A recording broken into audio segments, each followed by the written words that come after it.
How to invite your friends on Hamster Kombat application. In this video, I will show you how can you easily invite your friends on Hamster Kombat application. So without any delay, let's get into it. For that, firstly you need to open your application in your device. After some time, your application will be loaded and in the first screen, you will see the option of friends at the bottom. Simply click on it. After that, you will be directed to a page where you will see the option of invite a friend. Beside that, you will see the option of copy. Once you click on it, you will be able to copy the link which you can send to your friend directly. But once you click on invite a friend, it will show you a little menu with all the devices present in your device in which you can send a link directly to your friend for them to join this application. So that's it.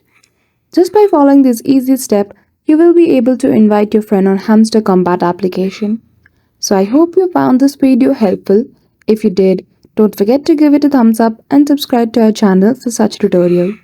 Thank you for watching till the end.